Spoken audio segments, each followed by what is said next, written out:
Hey everyone, welcome back to a new video. Today's video is all about a former police officer named Kevin Grigson. He actually went and murdered another police officer here in front of, this is called the Ottawa Civic Hospital, I believe. And we're gonna walk around this hospital campus and then we're gonna go to the emergency room. That is where the murder happened, right outside. So we're gonna head over there and tell you guys about the story. Again, very unusual, very bizarre, I would say. Now, the murder happened on December 29th, 2009. But this story starts actually a week or so prior to that, as Kevin Grigson, again, a former RCMP police officer, which again, that stands for Royal Canadian Mounted Police, things went pretty south for him. He ended up doing a lot of absolutely gross and terrible things. One of those including sexually assaulting a young 10-year-old girl. She was sexually assaulted at least 4 times by him. Again, I think a combination of him doing that sexual assault on that young girl and him supposedly having suicidal thoughts, I guess, triggered him to come here to the Ottawa Civic Hospital. He was looking for a weapon, a gun, and he thought that by coming to a hospital that, of course, there would probably be an officer, security, you know, someone with a weapon of some kind. He figured if he could find someone with a weapon, then he could, of course, kill himself. Let me know what you think in the comment section down below, if you think he was really trying to kill himself or not. So again, like I said, the day was December 29th, 2009. Kevin Grigson actually carjacked a vehicle and drove that stolen vehicle here to the hospital. He was wearing 2 bulletproof vests, which again, like I said, if you're gonna go kill yourself, why on earth would you want to be wearing a bulletproof vest? That kind of defeats the purpose. Now, it was about 4:30 a.m. when Kevin rolled up to the emergency room entrance, and along with his 2 bulletproof vests that he had on him, he also had a knife on him.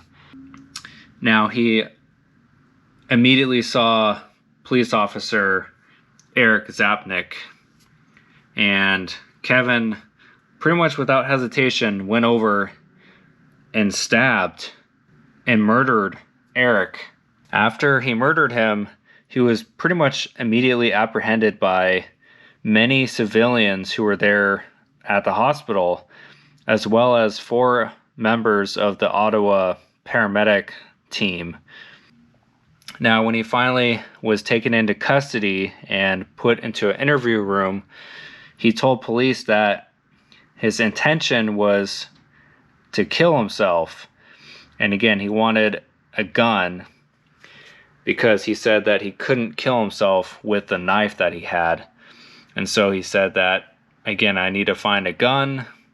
The only place I can think of that would have a gun is probably a police officer.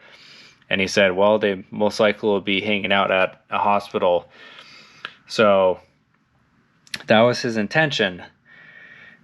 He tried to cut his own throat the night before in the bathtub, but it didn't really work.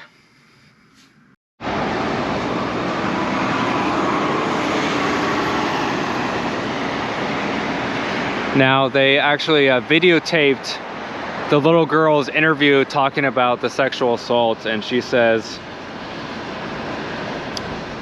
in quote, "He says he has more power than me, and if he's going to do it again, he's going to do it again, and there's nothing I can do about it." And she pleaded with him not to do it as it hurt her. Now, the Ottawa police charged Kevin with first-degree murder, robbery, and using a firearm in the commission of an offense. And on March 13th, 2012, a jury returned with a guilty verdict. Now, he was sentenced to life in prison with the possibility of parole after 25 years. However, that sexual assault of the 10-year-old girl was discovered shortly after his initial sentencing. So he actually was sentenced to 10 more years, with that sentence being served concurrently with the other sentence. So again, it is possible that Kevin could get parole in the future. I honestly think he should never ever be granted parole. For one, he murdered an innocent officer just doing his duties there in front of the hospital. He also took away the innocence of a young girl who, again, it was just simply living her life, and now she has to live the rest of her life with this unfortunate event that happened to her. Again, guys, rest in peace to Eric Zapnik. And again, hopefully Kevin Grigson never gets out of prison. Me and David will see you guys in the next video. If you're new around here, make sure you subscribe. And until next time, my name's Harmon. Stay safe out there.